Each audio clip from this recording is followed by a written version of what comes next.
keluar lagi beli sendiri lah. Cerita ni walaupun kartun tapi mesej dia sangat bagus.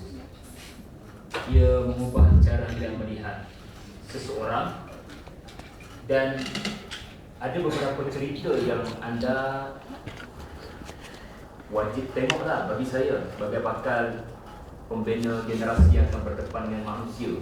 Sebab anda bukan berdepan dengan komputer ataupun kertas ataupun desain kan, ataupun robot ataupun ubat, tapi anda berdepan dengan manusia. Dan apa yang anda lalui dan akan lalui ini memang itulah yang dilalui oleh para nabi. Sebab itu cerita seperti cerita Indonesia Sang Pencerah, kamu kena tengok. Cerita seperti Semurabi apa tak lagi lah, itu famous. Salman Khan, Amir Khan, Tere Zaman, Tari Zamil Per, Tari Zamil Per, Tari Zamil Per. Merinan Karega. Apa yang boleh sebutkan supaya orang yang dapat tadi apa nama? Tari Zamil Per,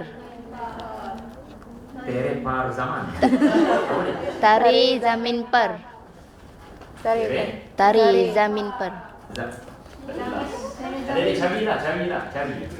Tari Zamin Per. Sangat bijak macam mana Salman. Amir Khan, Amir Khan. Amir Khan. Yang lagi bagus Three Idiot. Cici sudah juga. Ini filem yang telah mengkritik dunia pendidikan di India. Dan saudara-saudari tengok sirah. Nabi mengubah manusia daripada jahiliah kepada Islam. Tapi Nabi tak ubah potensi dan kelebihan masing-masing yang ada pada Umar, Hamzah, Mus'ab bin Umair. Mus'ab bin Umair orang handsome. Nabi Yusuf seperti Nabi Yusuf, orang dalam handsome, wangi pula tu. Bayang manizil ketuk bilik kita, dalam handsome, wangi pula tu. Bayang penduduk Madinah bila orang Mus'ab ini yang terkenal dengan wangian hebat di Mekah dulu. Rasulullah, you see macam mana Nabi membina personal contact. Bila Mus'ab lalu je, Nabi akan kata tidak ada yang paling harum melainkan kamu Mus'ab. Mus'ab ni dia tak tahu itu Muhammad Rasulullah, tetapi dia mula recognize someone sedang mengujinya. Dan Nabi telah bijak membina personal contact dengan Mus'ab bin Umair, antara pemuda yang paling kaya di Mekah, yang paling handsome dan terkenal. Maknya buat bisnes pakaian butik busana muslimah dan minyak wangi. Mus'ab ini terkenal dengan wangi-wangian. Bila Nabi kata sepatah macam itu dan Mus'ab dapat tahu daripada kawan-kawan jahiliah yang sebut itu Rasulullah, persepsinya kepada Nabi, Islamofobia dia kepada Nabi. Nabi ni pengganas, Nabi ni sihir, Nabi ni teroris, Nabi ni bahaya, bawa gerakan bahaya, tiba-tiba berubah. Kerana pujian ikhlas itu adalah pujian dalam membentuk persahabatan antara Nabi dan Mus'ab, sampai Mus'ab membuat keputusan untuk mencari sebenarnya siapa yang memuji itu, dan beliau disambut oleh Rasulullah SAW. Dan Nabi telah menggunakan kehandsaman Mus'ab dan kewangiannya untuk mengislamkan sesegera mungkin penduduk Madinah bagi menyambut Nabi SAW. Umar orangnya tegas, Abu Dujana orangnya keras, tapi dalam peperangan Nabi menggunakan potensi. Nabi tak hancurkan potensi di kelebihan. Nabi ni orang sensitif pada kelebihan. Masalah kita bila kita berdepan dengan kawan-kawan ataupun audience ataupun kita punya anak murid, ada pernah kita membuat penilaian di luar daripada kelas, khususnya ketika sukan. Ketika Sayyidina Umar kata masa kamu makan, masa kamu tidur, masa kamu musafir, kamu akan jumpa dia punya potensi, kelebihan dia ataupun kekurangan dia. Sebab itu Rasulullah SAW orang yang sangat mengambil berat soal kelebihan setiap seseorang. Contohnya Huzaifah Al-Yaman, orang yang pendiam. Seorang yang macam ni sesuai kerjanya menyimpan dokumen rahsia Nabi. Dari nama-nama munafikin. Sebab ini pendiam. Panglima perang. Ya. Panglima perang. Mus'ab, Huzaifah. Huzaifah Al-Yaman, antara figure besar dalam peperangan Huzaifah Al-Yaman, antara figure besar di dalam peperangan. Kalau ikut kajian saya, peperangan Khandaq ada 3 anak muda. Sebelum peperangan ada Salman, semasa peperangan ada Nu'aim bin Mas'ud, dan selepas ada Huzaifah. Jadi adik-adik, Nabi menyebutkan khiyarukum fil jahiliyah, khiyarukum fil Islam. Apabila kamu ada satu kelebihan ketika jahiliyah, kamu guna benda ni, jangan matikan, guna untuk Islam. Orang yang ada kelebihan kita macam kamikaze Syam, kamikaze, jangan kata pada dia, kau nak masuk Islam ni kau kena pakai kopiah, kau kena jangan pegang gitar. No. Dalam Islam pun kalau kamu tanya ulama kaji dengan baik pandangan Yusuf Qaradawi dan ulama-ulama Masrah, tak ada masalah pun kita. Tak ada masalah pun tadi kita. Hadis yang mengatakan tadi kita ini adalah suara syaitan, itu hadis yang dipertikaikan dari sudut kesahihan sanad. Nabi menghargai hiburan. Yang penting lagu ke tidak, liriknya macam mana, menutup aurat ke tidak dia menyanyi itu, dan tujuan apa. Kalau sampai buat benda baik tapi sampai menempakan solat, dia tak boleh jadi macam tu. Ini kelebihan Ustaz Zahid teruskan. Kalau kamu tengok dia ketika orang tengah duk blame Zizan kerana tersebut perkataan yang seolah-olah boleh menyebabkan akidah dia tercabut, ketika orang menyalahkan dia, macam mana Zizan boleh kontak Ustazah?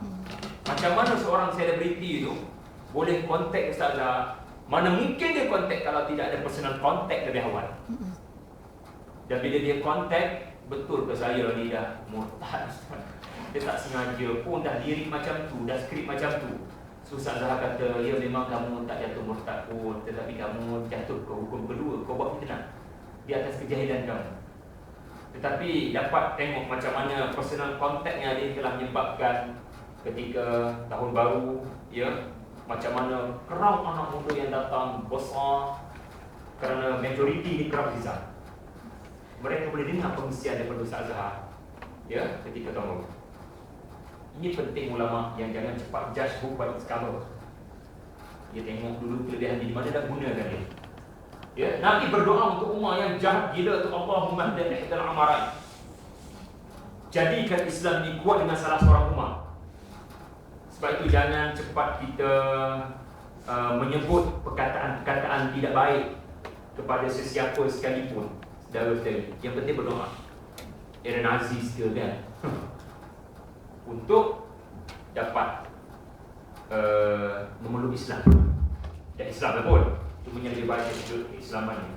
Satu lagi yang saya nak kongsi adalah ucapan Bill Gates. Ini adalah suatu kenyataan yang menunjukkan masalah dalam dunia pendidikan kita. Pertama, pendidikan tidak menjurus kepada membina potensi. Ini bila saya tweet ataupun Datuk Saifuddin Abdullah, Timbalan Menteri Pengajian Tinggi, dia ada tweet ketika diumumkan keputusan SPM baru-baru ni. Kita bangga dengan ramai orang diumumkan straight A dan sekolah-sekolah terbaik. Ada pernah kita buat sambutan sebesar ini kepada mereka yang pelajar-pelajar sekolah yang memenangi anugerah pantun ke, anugerah kraft tangan ke, anugerah nasyid di sekolah ke, anugerah seni suara terbaik ke, pemain piano terbaik ke.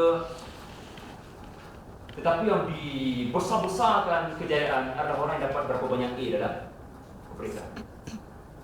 Ini adalah hakikat dunia pada hari ini. Saudara-saudari mesti berfikir serius untuk membina potensi. Dan yang kedua adalah soal sejauh mana bila adik-adik masuk sekolah menengah, daripada sekolah rendah, daripada sekolah menengah masuk IPT, daripada IPT mula bekerja, sejauh mana mereka ada perangai, attitude yang baik. Sebab Nabi SAW dia diutuskan untuk benda ni. Yuzakih, diutami makarimal akhlak, attitude. Dan inilah 13 tahun Nabi terpaksa bagi arahan pada para sahabat, jangan respon pada gangguan musyrikin Quraisy. Sebab ada benda paling besar dalam attitude ini, iaitu kamu kena sabar. Jangan putus asa pada bantuan Allah. Sabar, tabah. Sebab kalau kamu respon dia, nampak sangat kamu fikir singkat. Jumlah kita tak ramai, orang Islam masih tak ramai. Kalau kamu respon, kita akan kena sesuatu musibah yang menyebabkan tak ada langsung orang yang nak teruskan perjuangan Rasulullah SAW. Kata Nabi mendidik para sahabat 13 tahun dengan suatu attitude yang paling besar, sabar. Menghormati musuh kamu.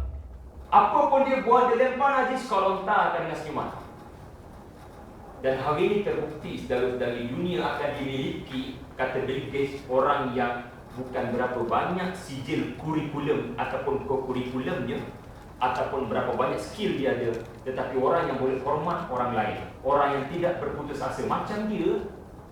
Kamu tahu cerita dia macam mana kan? Kita tengok satu ucapan dia selepas 33 tahun di dismiss daripada UIA.